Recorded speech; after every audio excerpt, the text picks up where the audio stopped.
stickers. Yeah. Did you send stickers out today? Dan Vizzini, a couple of other guys wanted them. Dan Vizzini, What happened? I needed a white shirt and I didn't have it. Oh, because you ordered a shirt too? Shirt and 4 stickers. So I have also a new batch of stickers coming on Monday. Did you get what about the shirts from York? Those are all out. Oh, you are beautiful, baby. All right. And you know what you're giving away tonight? I got to start the show. We'll go over what you're going to give away once I start the show. Okay, go ahead. Okay? Yeah. I love you. Okay. I'm Jerry Maddox. And I'm Ryder Maddox in sunny California. And you're watching Vintage Motocross Q&A, hosted by Joe Abadi.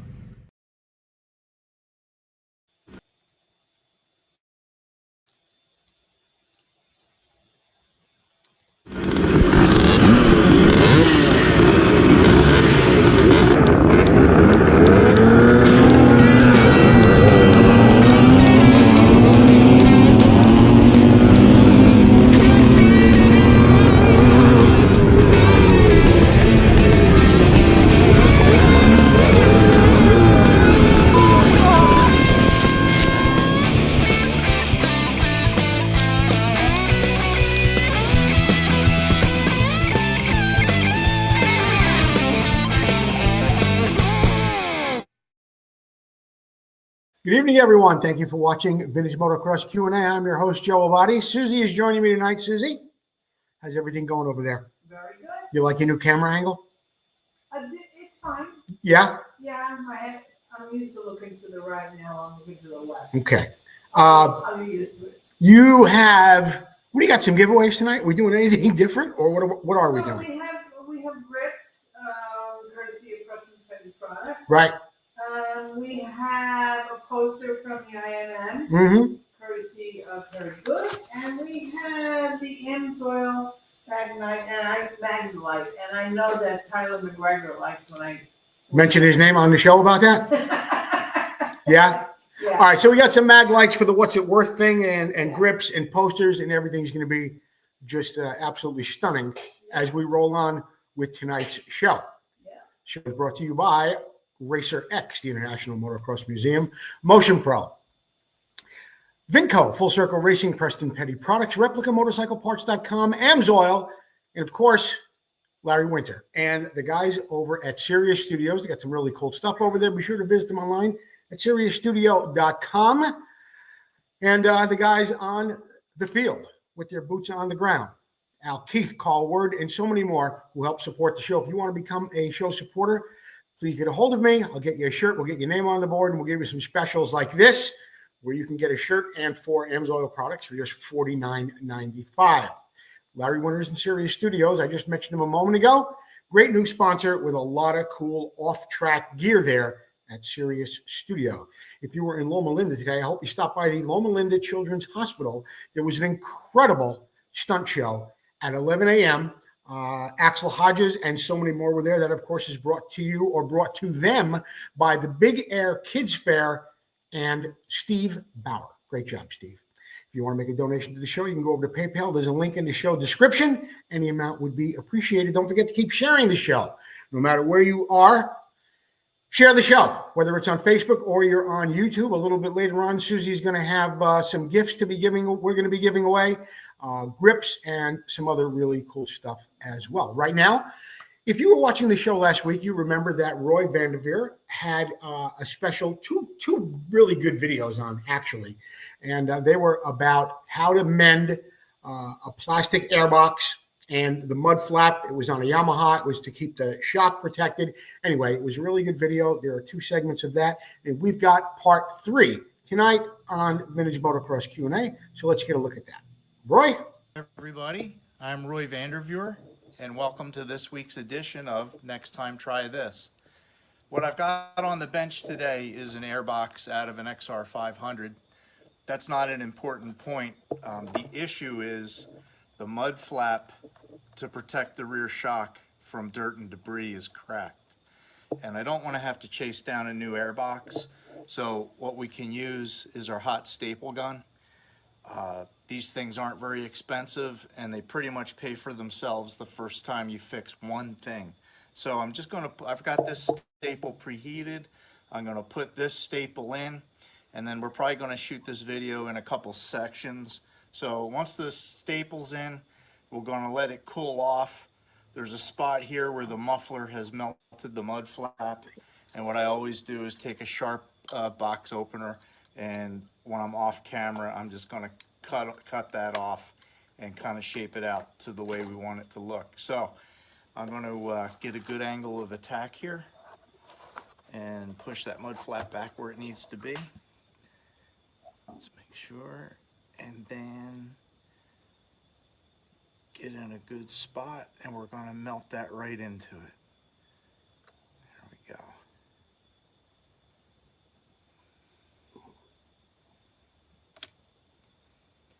Then we'll let that cool for just a couple seconds so the plastic can get a good grip on it. And then we wiggle the gun off the posts. Now, you have two posts sticking up. It's very important that you bend these in this direction and this direction, kind of overlapping the staple. They're pre-stressed to easily snap off if you bend them in that direction. If you try any other direction, they can be really hard to get off of there. And it also helps get the that rough edge as close to level with the plastic as possible. So I'm going to finish stapling this up, and then when I come back, we're going to smooth things over with a wood burning iron. So be right back. All right, we will be back with the second half of Roy's video a little bit later on in the show. Right now, we're going to take a little break here from our sponsor, Vmxq, and we'll be back with more Vintage Motocross Q&A. I'm Steve Wise. You're watching Vintage Motocross Q&A. We'll be right back.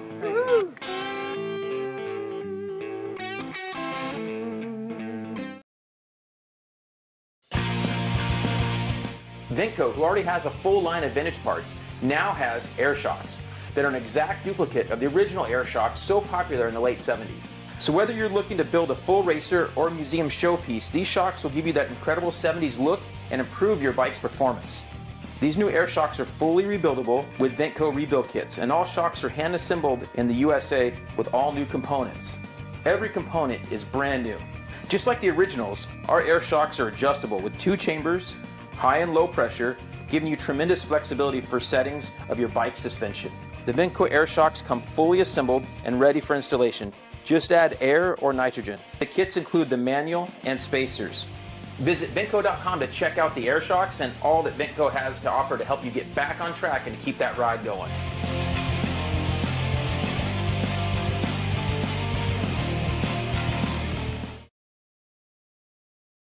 Over 1,000 products in their catalog, from pistons and crank kits to sleeves and so much more for your Osas, Bultacos, your Spanish bikes, Japanese bikes, and so much more. And of course, as always, over $200 at Vmxq, you get free priority shipping. That's Vmxq.com. I want to thank Durfs for signing up with us for another year of advertising. We're going to be hearing more from Fred Hudgens and Durfs, and thanks for ordering the shirts, Fred. We appreciate that. Susie really does genuinely appreciate that. And you've ordered so many from us.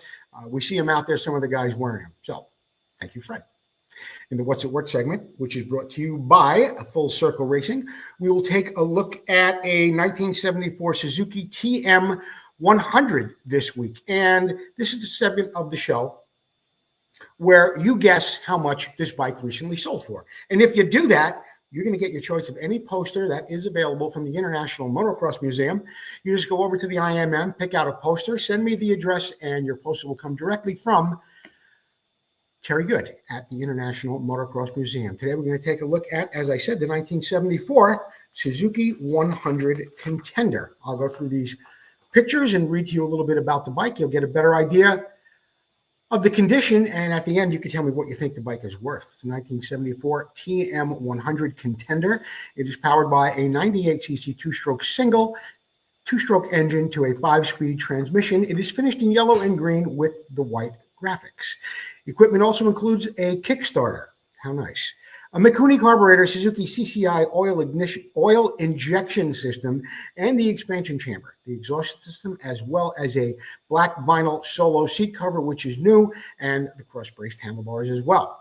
This TM 100 Was acquired by the seller approximately a year ago and is now offered at no reserve in Colorado. I looked closely at this bike. The gas tank looked really nice from the side. It had a couple little wear marks on it from the top. This, to me, I would call the money shot. It looks really, really nice. The hardware, the clutch actuator, the pegs, the condition of the pipe, all that look exceptionally nice on this machine.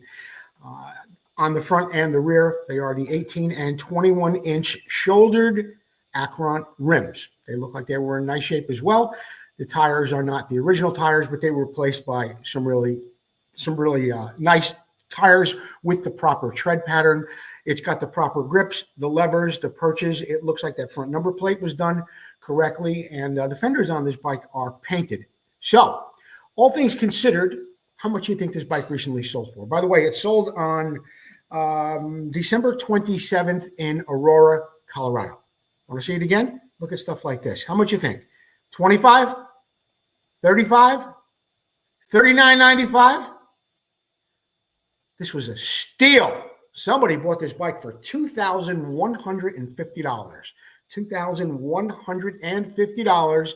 And if somebody out there came in at under, let's call it $2,200, you're going to get yourself a poster from the International Motocross Museum. Susie, what do we got? Anything? Anybody in there? No? Nobody in there? No. No, huh? All right, you know what? I'm going to leave the lines open, they say, for a few minutes. And we'll be, when somebody comes in with well, now they know the price. I told them $2,100. Well, we'll figure something out, okay? Because I don't like to see anybody go home unhappy from Vintage Motocross Q&A. All right, so what we're going to do now is we're going to, we're going to run the full circle video. We're going to run the full circle video, and then we'll be back with more Vintage Motocross Q&A. We've still got more stuff to give away. The mag light, Preston Petty grips. We've got some other things coming up as far as segments of the show. So let's see what we got. But right now, let's go with the full circle commercial. We will be right back after this word. $2,150 is what it sold for. Why? Somebody coming recently or a little late with the?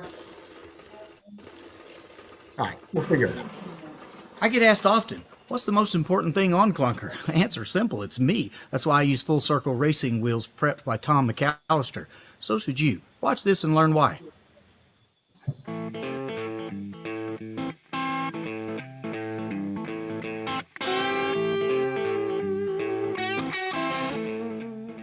When racing vintage motocross where suspension is very limited, your wheels can be the difference between winning or serious injury. We chose to run Full Circle racing wheels because of the super high quality materials and the heavy duty spokes used. Prepped by Tom McAllister, I have the confidence on the track to push way harder through the rough stuff and the bigger jumps, knowing my wheels are going to stay under me. Hey, Clunker may be 50 years old, but his wheels are brand new, and yours should be too. Call Tom McAllister at Full Circle Racing today.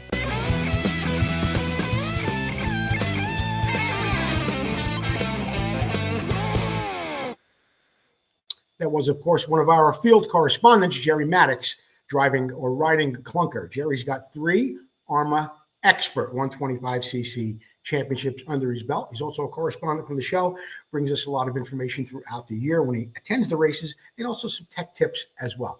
Thank you, Jerry Maddox. We hope to be hearing from you again real soon. Don't forget, there's a special going on that you can win some tickets to the Supercross race up there in beautiful Arizona, down there in beautiful Arizona. I'm sorry.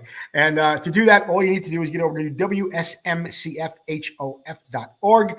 That is the Washington State Motorcycle Hall of Fame.org. Tickets are $20 a piece, 3 for $50. You and your spouse or whoever you choose can be off to the Arizona Supercross. And that is happening on February. Where is it on here? Boy, they just don't make the print as big as they used to, huh? Yeah. No. February 1st. All right, that'll be here before you know it, February 1st. Okay? Yeah. All right. That's compliments of Tom McAllister and the good folks up there at Full Circle Racing and a few other organizations as well that have helped out with all that.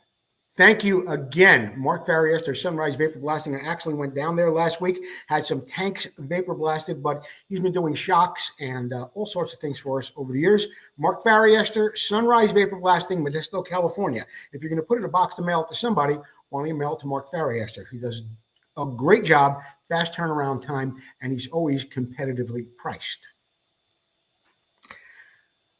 Here's the problem segment tonight is brought to you by Motion Pro. You have something on your paper there, Susie, you were trying to tell me? No, I think it's what's it worth you said, the posters, but you have on this paper matter. For the It doesn't matter because nobody. okay. All right, we'll get that figured out. Here's the problem is brought to you by Motion Pro. Be sure to visit them at motionpro.com. They've been in business for, oh my gosh, 30 years now. If there's a specialty tool or something that you need for your bike, Motion Pro. Professional tools making your job easier at every turn. Motion Pro. Let's see what the first question is. Brian Webley. Joe, I'm not sure if you featured this, but how about a comparison of the helicoil thread repair versus other methods? I didn't realize there are other style thread repair options. Thanks. Brian Webley. There's two things. There's called the helicoil, and there is this thing right here called a time cert. And I put something here together. I think it's going to be pretty comprehensive for everyone, but I'm going to go slowly. And if there are any questions, you can ask them and I'll answer them. But I think what I put together here is going to help everybody out. On the left is the time cert. As you can see, it is made of steel. It's threaded inside and out. Same as the helicoil on the right. Helicoil is more like a tightly wound spring. The time cert is a threaded steel sleeve. Okay, so that's the first difference. The other thing is, well, I'll get to that in a moment and you'll see what kind of tools these things go in with. Both systems are available in either American Standard or metric form, whether it's M5, 6, 8, or whatever. These are the metric ones right here you're seeing in this picture. They are also available in different depths or lengths is what I should call it, okay?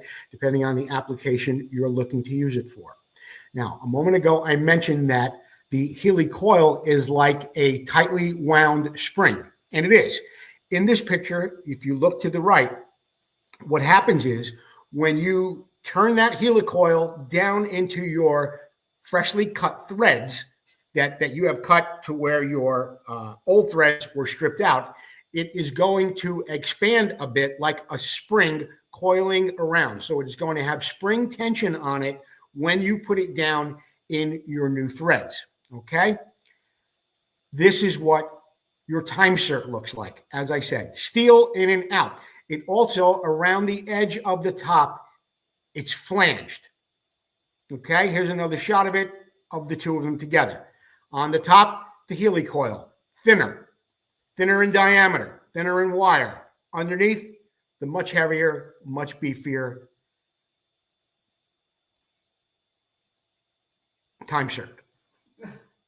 All right. Now, when you get a time cert package, okay, it's going to look like this. Now, you may have some of these tools in your arsenal already, but you're going to get a drill bit that's going to drill out to the right size that you need for your time cert. You're going to get a counter bore that's big. That is what's going to cut away some of the metal at the top of your workpiece in order for your time cert to fit flush. Then, of course, you've got the tap, which you might have, the insert driver, which spins in the time cert. And this one happens to have 5 steel inserts. Your helicoil kit is much simpler and much less expensive. It looks like this. The only two similarities are that it has a drill pit and it has the tap. And I guess I should mention, or I should just make it clear to you, if you have a hole that is stripped out and it happened to be for a 6 millimeter screw, you're going to want to go to an 8 millimeter. So you're going to look for a time cert or helicoil kit that has a 8 millimeter time cert or helicoil in there. And of course, the corresponding drill bit and the corresponding tap as well. Here are the 5 steps. If you're going to use a time cert, you're going to drill it first, then you're going to counterbore it. Third step is, of course, your tap, the driver, which comes with the kit, and it will look like it does here on the end. It'll be nice and flush. Now, here's something you have to consider. Look how thick the bottom time cert is. Look how much thinner the helicoil is. When it depends on how much People will ask, Joe, which one, like Brian Webley just did, which is the better one? It depends on the application. They're both really good for solving that problem. However, you may not be able to get the tool into where you are, where your repair work needs to be done when using just the helicoil kit. Something like this, you might not be able to spin it around. You may have some problems that way. The other thing you want to look at is this. Now pay attention here. Let's say that this is your case of your motorcycle. And right here toward the end, where this little hand is going back and forth, let's say it's very, maybe only 2 or 3 millimeters there.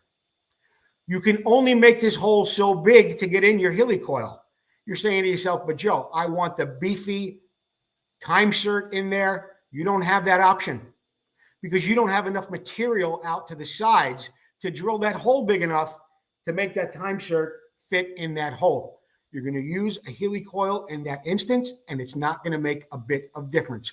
Both of them are very, very good. It's just a particular way of using them in certain circumstances. Here's a good picture of what I'm talking about. This looks like some type of manifold to me by the looks of the carbon inside here. At any rate, it's beefy. It's steel. There's a lot of room or a lot of material still coming around the edge of those holes.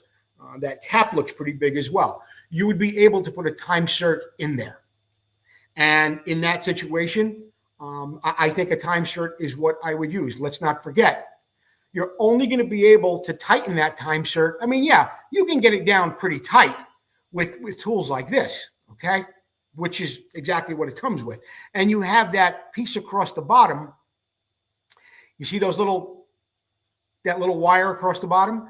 That's how you spin it in. When you spin it in there and then you twist it back the other way, that little tang comes off of there, falls back into the tool, and then you're able to take it out. However, if I really wanted to have something, let's say you stripped out a cylinder stud in the head of your motorcycle. I don't know if I want to use a helicoil on that. I think I want to use a time cert. It's thicker, it's stronger. I am going to be able to torque that thing down with everything that needs to be torqued down to get that thing good and tight and get my cylinder stud back in there. So, time cert or helicoil? It's completely up to you. Both of them work well. You're not going to be able to always use the time cert or the helicoil in either situation. But both of them are good. I've used them myself. I prefer a time cert.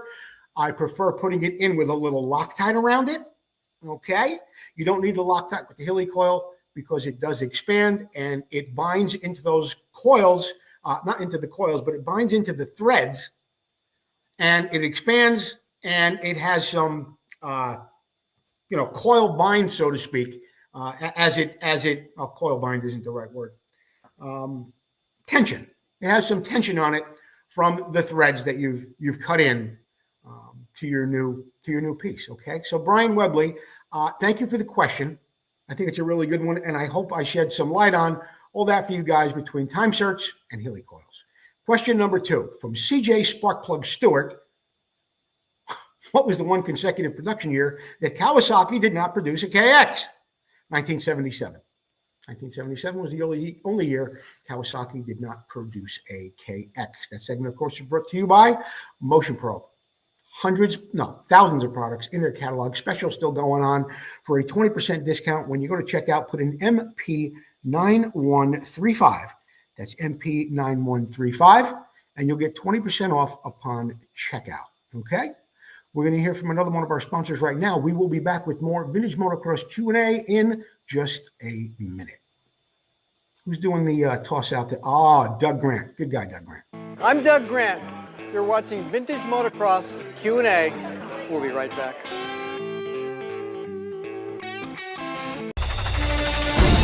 Motocross struck America, coming from Europe like a lightning bolt, striking the hearts and minds of people all across the country and the world. Battles of intense racing and cutting rivalries with loyalty to brands and heroes intensified as years of blood, sweat, and dirt flew through the minds of those memories of champions as they wrestled their machines through almost impossible tracks. But where are those past champions? And where are their bikes? Terry Good, an ex-pro motocross racer, has made it his life mission to honor these heroes and the bikes they rode to stardom.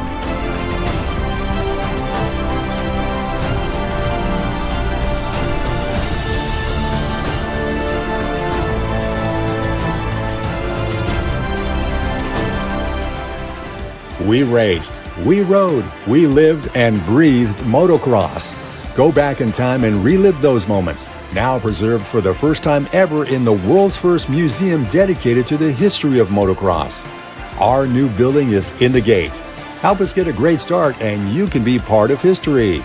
Go to internationalmotocrossmuseum.org and become a part of our team.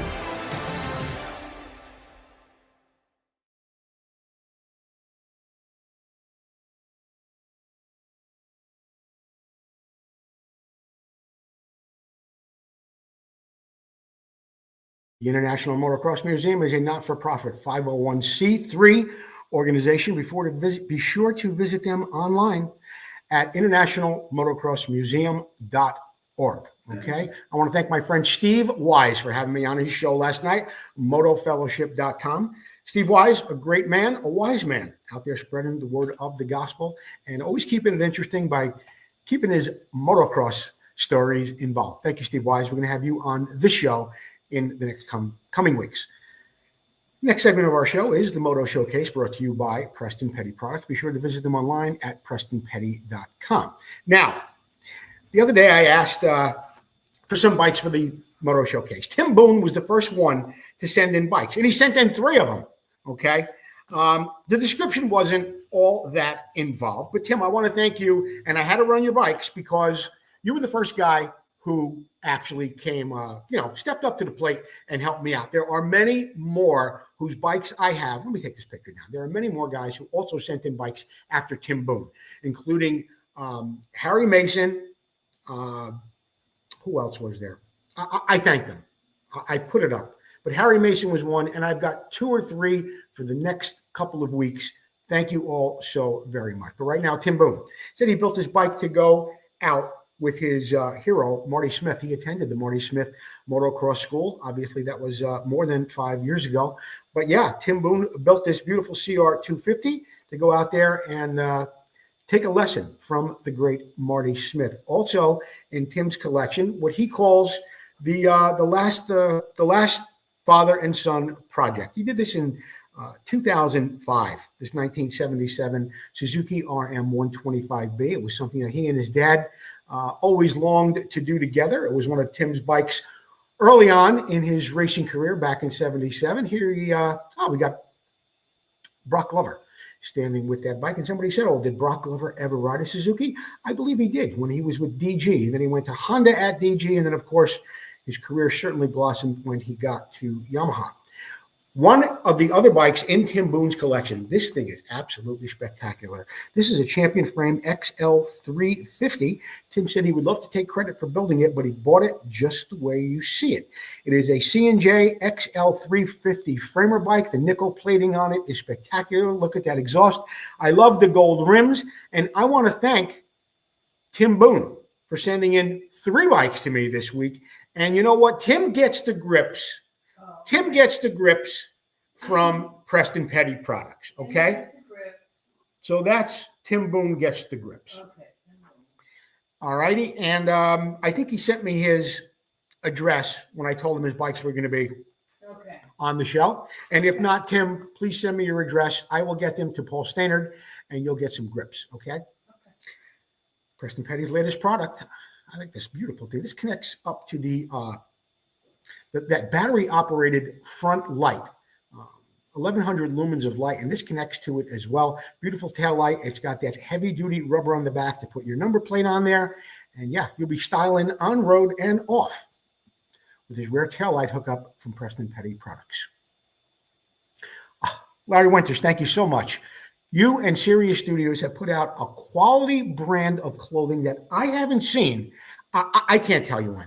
You know, we've pretty much all had it with the skull and crossbones and the pink and green and the neon. Let's get back to some conservative clothing that we can head out in just about any time we like. SiriusStudios.co. They got hats, gear bags, sweatshirts, and so much more. Thank you, Larry Winters. Ben's Mini Bike Podcast. I think it's on every third Sunday of the month. They just had one on the 12th, Sunday the 12th. So maybe it's, I don't know, go to Ben's, listen to me, look, go to Ben's Mini Bike Podcast on Facebook and see when the next podcast is. I can't tell you everything. You're making me nuts over here. And we asked you to make some stickers. He made we're making stickers for Ben's Mini Bike Podcast too? Yeah. Oh, boy, Susie. Things are going beautiful. Did you know? This is a segment by Jeff Kokoski. Jeff Kokoski is back and better than ever. He was a little under the weather there for a couple of weeks, but Jeff is back. He's got a 2-part series for us, and we're going to get into nice it. To meet him in York. Yeah, you know what? Do I have a picture here of that? You should. I've never met him. Have you met him? Yeah, I met Jeff Kokoski 3 years in a row. Oh, okay. I have never met him. Okay. Well, did you know? Last year marked the 50th anniversary of the first AMA-sanctioned Supercross series. But did you know how Supercross got its start? A lot of people are going to say, yeah, Mike Goodwin, Anaheim, Super Bowl. Well, let me tell you something. You're going to have to go back a little bit further than that. If Supercross is defined as a motocross event on a man-made course inside of a stadium, then according to the motorcycle historian, journalist, and AMA Hall of Famer Ed Youngblood, the first true stadium cross occurred outside of Paris, August of 1948. In what was known as Buffalo Stadium. Promoter Pierre Brandel, or Brandain, excusez-moi, already had an oval motorcycle track at the stadium, but when he added some jumps and straights and some switchbacks to the turns and even a steeplechase type water hazard, he introduced a basic style of stadium racing that was the precursor to Supercross and what it is today. About that same time, off-road motorcycling had already become popular in post-war Czechoslovakia. There wasn't adequate public or personal transportation to take large amount of people out to the countryside. So the Czechs came up with the idea to bring the racing to the people. On the anniversary of VE, Victory in Europe, that happened to be May 8th, 1956, stadium races began in Strahov Stadium in Prague. Speedway races were held around the stadium's perimeter oval, while motocross course was laid out in the infield. A half-mile course twisted through dirt, sand, and grass, which also included a water crossing. More than a half a dozen jumps were created by piling dirt on wooden ramps. The races took place from the mid-50s into the 60s and are said to have drawn 150,000 spectators. Although the races were extremely popular within Eastern Europeans, very few Westerners knew about them since they were behind the Iron Curtain.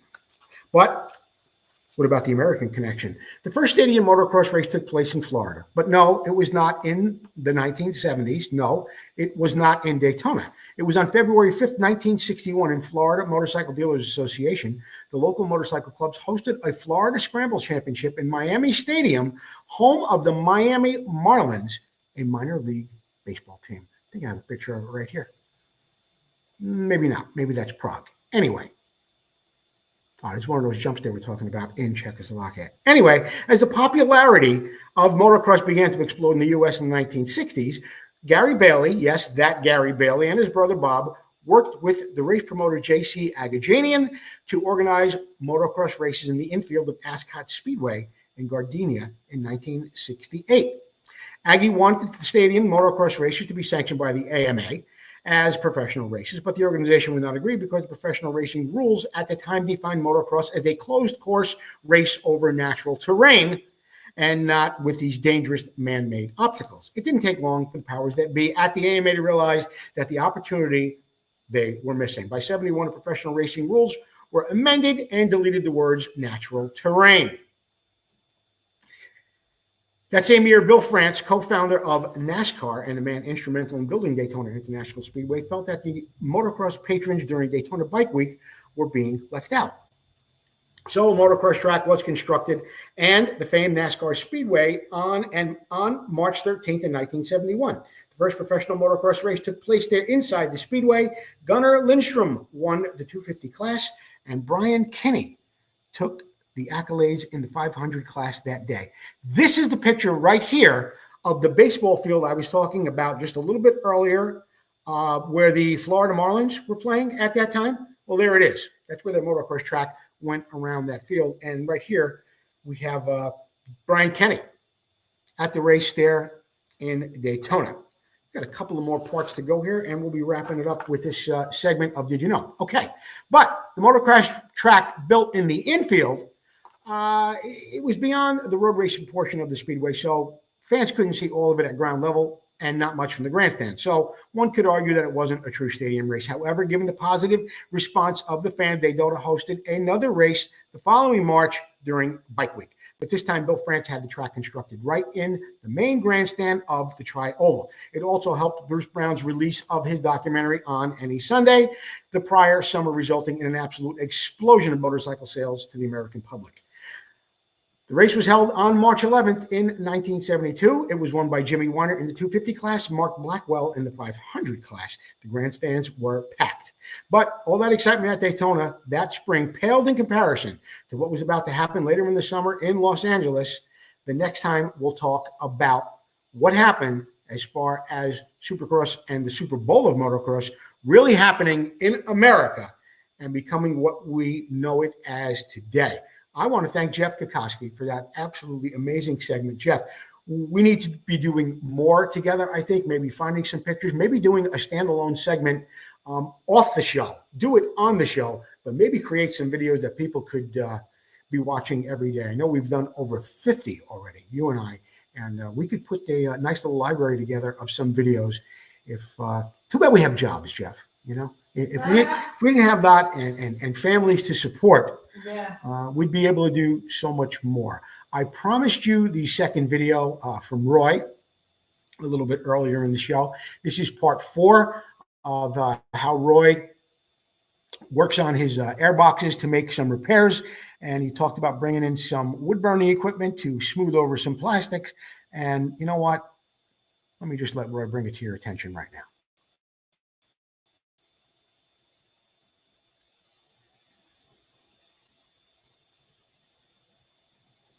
Back for the fourth and final portion of this airbox mud flap repair. Once I got the airbox mounted up in here, it was pretty clear that there was a gap right here that dirt could still get under the mud flap and onto the shock shaft. So decided to add some material here. Maybe it's better than new, maybe, but it certainly conceals that crack repair. And with the freshly set up Fox shock in this bike, don't want to let any dirt have a chance to get at what we've got going on in there. So there you have it. Nice mud box, airbox repair for this mud flap.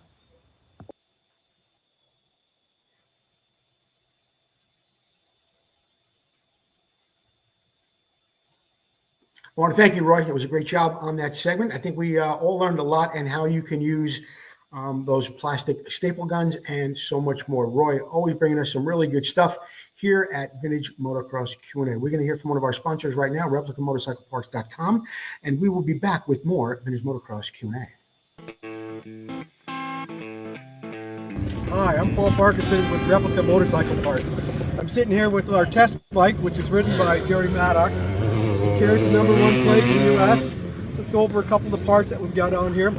We've got our ignition cover with the case saver built into it, so that when the chain comes off, you're not damaging your cases. Spacer,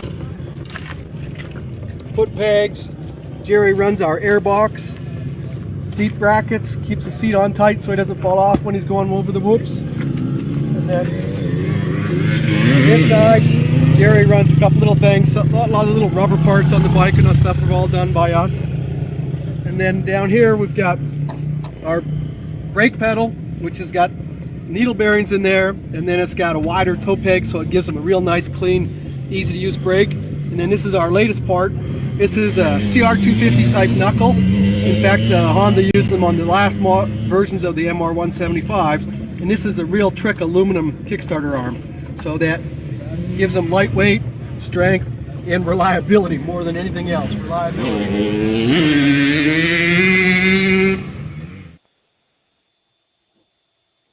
Thank you, Paul Parkinson, and replicamotorcycleparts.com. While we were off the air just there for a minute ago, Robert Curette, really good guy, longtime friend. He's in China right now. he mentioned that Gig Haddad, G-I-G Haddad, H-A-D-D-A-D, I believe I met you in Chicago. You were the closest on the price for the What's It Worth bike, okay? Robert just sent a text to me real quick. I don't know what it was, but if he says you were the closest without going over, I'm going to see to it that Gig Haddad, if you're still watching, you can go pick out a poster at the International Motocross Museum website. Give me your address, and I'll make sure that Terry sends you a poster. I know you're a supporter of the IMM as well. Susie, Yes. do we have the viewer appreciation mag light? Do you want to give that away now? Yeah, I do. It's from Mark Hinton. Mark Hinton? Hinton, yeah. Mark Hinton, H-I-N-T-O-N. There you go. Get me your address, Mark Hinton. Oh, you want? All right, Susie, hang on. You're a big show off tonight. There you go. So how does that work, Sue? Watch out, Tyler. I got it on. There it is. So this is an awesome magnetic, Telescopic. and it's also a light. All right. Obvious. There you go. Mark Hinton. There you go. I'm going to write your name down in case I don't hear from you. Yep. Well, you will be hearing from me. So Mark Hinton gets the mag light. And Gig gets the. Gig is going to get some posters. Yeah. And Okay. oh, Tim Boone. Tim Boone gets the Yeah, Tim Boone gets grips. Yeah. So we're all covered. All right. I gave the house away. Yeah. Now we can continue on with This Week in Motocross History. This Week in Motocross History is brought to you by Racer X. Available on your newsstand now and also available online. That is Racer X. What happened first? Tell you what happened first. 1978. How far have we come with our sports coverage on television? The 1977 Carlsbad U.S. Grand Prix of Motocross was finally hosted on ABC's Wide World of Sports in January 15th of 1978. Why is that so amazing? Because the race took place on June 19th of the previous summer and was won by Garrett Wolsink. How cool is it today that we have this stuff on television? We could watch the races live. They've got drones. They've got cameras on cables.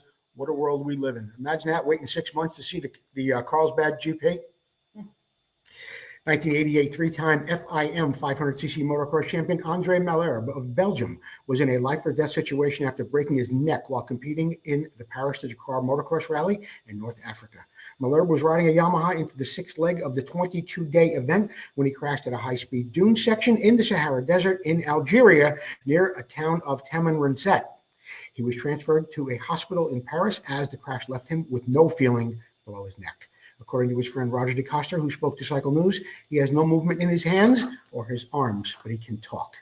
He had been operated on, but his chances of full recovery were never seen again. And of course, we lost Andre, a three-time Belgium 500cc national champion. We lost him several years ago. Rest in peace, Andre Malherbe. 1993, XR600 mounted Scott Summer won the opening round of the AMA National Hare Scramble Series in Texas over former pro motocrosser and future off-road star Rodney Smith and past 250 and 500cc AMA motocross champion Kent Howerton.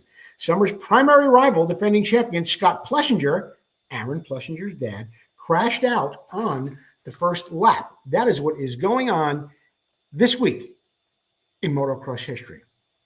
I want to mention again that we are now working together with the Big Air Kids Fair. This goes on once a year, where Steve Bauer brings out some of the biggest names in jumping and freestyle. All right, I think Axel Hodges was there today. I almost said Axl Rose. I don't believe Axl Rose was there. Axel Hodges was there, along with some other guys doing some incredible jumps and entertaining the kids who are in some very, very grim situations there at the Loma Linda Children's Hospital. Steve Bauer, great job. We're so happy to be working with you there on that project. FastGuyStuff.com, Racer X, Ben's Mini Bike Podcast. They're all helping us out here at Vintage Motocross Q&A. And you know what I want to do right now? Something I never do on my own. I never really plug my own stuff on this show, but I'm going to do it right now. You guys know that I've been fixing Elsinore tanks for quite some time, taking dents out of them, making them look really nice again. And it's no secret, the price to get some of these fixed are between $1,000 and $1,500. Okay? Now, some of you guys out there have tanks that have one dent in it. And maybe you don't want the whole thing fixed. And maybe you have the ability to sand the tank yourself. Maybe you have a tank that's painted like a 76 tank where you don't need me to have it with a brush finish. I've come up with this. Can you see that? I will fix sections of your tank. See them how they're taped off? See that 1/3 or about 20% of the back of that tank right there? I'll fix that section if you have dents in it for $295. You got dents down the side of your tank, $349. If you have dreaded dents on the front of your tank like this, well, there's no dents here because I already fixed it. Let me show you a different tank.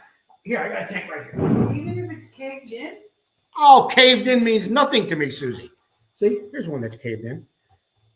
Okay, so if you had a dent like this, I'll take that out for $295. You get a bigger one down the side like that, $350. You won't have a dent. And if you have dents like this down the front of your tank, I'll fix those for $295 too.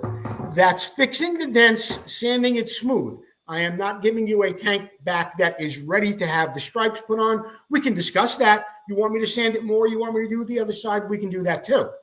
But if you just want the dent out and you think that you have the ability to sand it, and believe me, you probably do. Maybe you don't. I can fix your tank, $295, $350. We can do that, okay? Get a hold of me. Send me a picture of your tank, and we will get rocking and rolling on that for you. Springtime will be here before you know it, and these tanks aren't getting any cheaper. Want to be a sponsor of Vintage Motocross Q&A? Get a hold of me. We reach about 40,000 people a week after we get done on YouTube and Facebook, and all the people sharing the show. People sharing the show like FastGuyStuff.com and Sean Gones and so many others, okay? That wraps it up. Susie, are we missing anything? Is there anything that you want to say, my dear? No. I have shirts available. I have hats available. Right. I have stickers. Hats and stickers and shirts? Yeah. Can people get their own logos on shirts too? Yeah, sure. Like Durf did, right? Yeah, I made, probably close to 50 shirts for Durf. Okay. With his logo. Yeah. All right. Well. So, yeah. Message me or Joe and we'll get it done. Also, I can do Joe's logo on the back and whatever logo you want on the front. Yeah, we just did one for Tom Miller where it's got the Vmxq&A logo on the back and it had a Suzuki logo on the front. Yeah. Right? Yeah. All right, Suze. That's it. That wraps it up for this week's Vintage Motocross Q&A. Thank you for sharing the show and supporting it. If you need some stickers and hats and shirts, please give us an opportunity to earn your business, okay? Thank you to all the sponsors and everyone else, and congratulations to all the winners tonight on Vintage Motocross Q&A. Oh, I know what you want. He's right here. Get out. Come over here, you little skunk. Oh. He actually sits in here now with us. Hasn't gotten sprayed this. No, the skunk situation, I think I got it under control. Jersey style. Let's leave it at that. We'll see you next time at Vintage Motocross Q&A.